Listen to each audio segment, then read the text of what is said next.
Hello everyone, नमस्कार। स्वागत छ हजुरलाई मेरो युट्युब च्यानलमा। आज चाहिँ मैले एकदम नयाँ तरिकाले कुखुराको पाङ्ग्राको रेसिपी लिएर आएकी छु।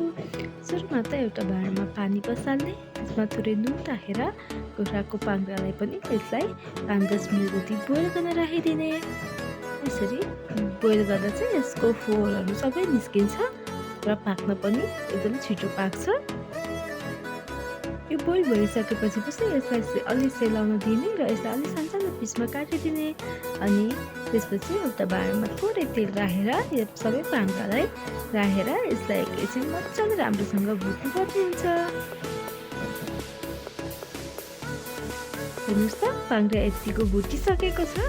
अब चाहिँ यसमा हामीले एउटा ठुलो प्याज काटेर राख्नेछौँ।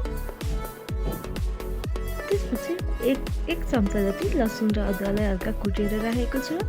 अनि एउटा सिमला मिर्च, थोरै बेसार, स्वादअनुसार नुन, अनि यो चाहिँ मैले घरमै बनाएको मसला हो,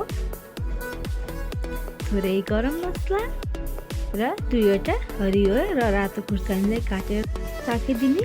अनि चाहिँ मसला चारैतिर लाग्ने गरेर यसलाई मजाले चलाइ पकाउने। अब 3वटा टमाटर पनि काटेर राखिदिने।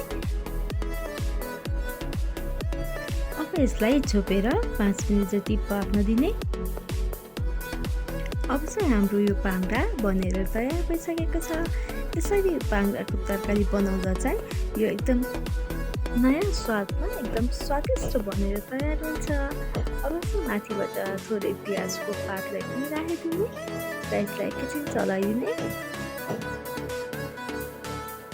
र अन्तिममा अब माथिबाट थोरै धनियाँ पनि राखिदिने र यो बनेर एकदमै तयार भइसकेको छ।